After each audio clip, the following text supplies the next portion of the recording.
बाबांशी संवाद साधण्यासाठी आलेलो आहे। याआधी या चौकामध्ये परिवर्तन रथ यात्रेच्या निमित्तानं मी इथं आलो होतो। वन बुलढाणा मिशन या चळवळीला आता जवळपास वर्ष पूर्ण झालेलं आहे। राष्ट्रमाता जिजाऊंचा जिल्हा आहे, संत गजानन महाराजांची भूमी आहे। संत सोनाजी महाराज, संत सखाराम महाराज, संत भोजनी महाराज, संत सैलानी बाबांची भूमी आहे। लोणार आमच्या भूमीमध्ये आहे। एवढं असताना सुद्धा सातत्यानं आम्हाला मागासलेलं म्हटलं जातं आणि जेव्हा मागासलेलं म्हटलं जातं तेव्हा तुमच्या माझ्या प्रत्येक बुलढाण्यावासियांच्या मनाला वेदना होतात की गौरवशाली वारसा असताना आम्ही मागासलेले कसे आहोत हा प्रश्न आम्हाला पडतो। त्यामुळे हा जिल्हा विकासामध्ये एक नंबर असला पाहिजे, 1 नंबर असला पाहिजे, याच्यासाठी आपण वन बुलढाणा मिशन चळवळ चालू केली। गेल्या 22 वर्षामध्ये सहकार, शिक्षण, आरोग्य या क्षेत्रामध्ये काम केलं। 1500 तरुणांना रोजगार दिला, 40,000 माझ्या माता भगिनींचं संघटन बांधलं, 10,000 तरुणांना वेगवेगळ्या व्यवसायामध्ये उभं होण्यासाठी मदत केली, आर्थिक सहाय्य केलं।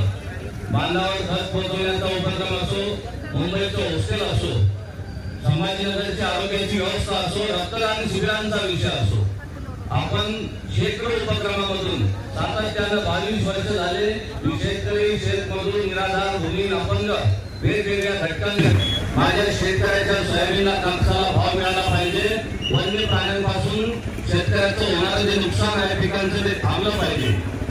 त्याच्यासाठी पहिलं की राष्ट्रीय आपत्ती म्हणून गृहीत धरली पाहिजे अशा विविध भूमिकांमधून मी गेलो आणि 500 गावांमध्ये जाणारी परिवर्तन रथयात्रा काढली, 70 संवाद मेळावे घेतले।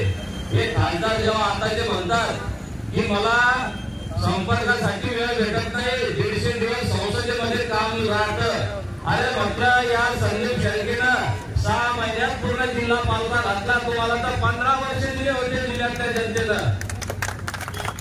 पण या लोकांना जनतेचं सोय उठीनं विरून गेले, घरांचं नुकसान झालं, पिकांचं नुकसान झालं, तेव्हा सुद्धा वन बुलढाणा मिशनचे लोक हजर होते प्रत्येक ठिकाणी।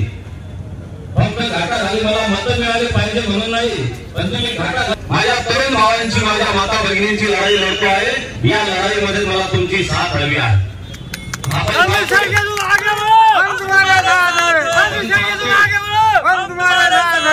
की आमच्या संग्रामपूर जळगाव जामोदमध्ये MIDC नाही, काय इतके दिवस हे तर आताचे इथले आमदार 20 वर्ष आमदार कामदार मंत्री होते, एक MIDC आणता आली नाही, चांगल्या आरोग्याच्या सुविधा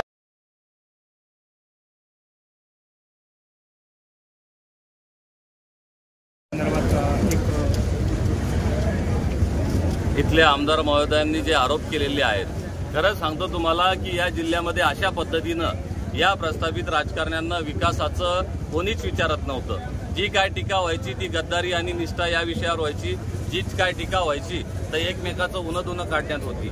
वन बुलढाणा मिशन ही अशी चळवळ आहे की ज्याने विकासाचं विजन मांडलं, विकासाचे प्रश्न मांडले आणि विकासाच्या माध्यमातून हा जिल्हा पुढे कसा जाऊ शकतो ही भूमिका मांडली।